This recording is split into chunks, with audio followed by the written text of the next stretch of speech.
4வது எபிசோட்ல ஒருவேளை நம்ம டாக்டர் பூசாரி கார் ஆக்சிடென்ட்ல அடிபட்டு பூசாரி ஆனதுக்கு பதிலா இந்த யூனிவர்ஸ்ல பொண்டாட்டியே பறி கொடுத்து சோகத்துல பூசாரி ஆகிறாப்ல. இப்படி எல்லாம் சுபுகமா போய்கிட்டு இருக்க பல வருஷம் கழிச்சு அண்ணனுக்கு பலான என்ன வருது. டைம் ஸ்டோனை என்ன கூந்தலுக்கா வச்சிருக்கோம்னு அதை வச்சுக்கிட்டு அக்காவை காப்பாத்தலாம்னு கிளம்புறான். காரை லெஃப்ட்ல விட்டா ரைட்ல வந்து அடிக்கிறானுங்க.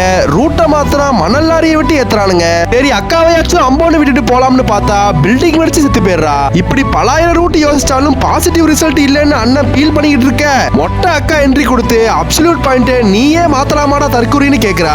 ஓடி பொசக்கிட்டவளே என் பொண்டாட்டியை நான் தான் காப்பாத்துவேன்னு மொட்டை அக்கா கிட்ட இருந்து தப்பிச்சு ரகசிய லைப்ரரிக்கு போயிடுறான். மொத்த யூனிவர்ஸ்ல இருக்க மொரட்டு மான்ஸ்டர்ஸோட பவரை ஃபுல்லா உறிஞ்சி கிறிஸ்டின் அக்காவை காப்பாத்துறதுக்கு களை இறங்குறாப்ல. அக்காவை அசால்ட்டா நினைச்சிடாதீங்க. புலி மந்திரக்கல் மாதிரி பவரை வச்சு அண்ணன் எஸ்கேப் ஆகும்போதே நல்லது கெட்டதுன்னு ரெண்டு ஸ்டேஞ்சா பிரிச்சு விட்டுருப்பா. அவனுங்க ரெண்டு பேரும் அடிச்சுக்கிறானுங்க. ஆனா கேடு கட்ட ஸ்டேஞ்சு ஊடு கட்டி அடிச்சதுல நல்லவனுக்கு நாக்கு தள்ளிடுது.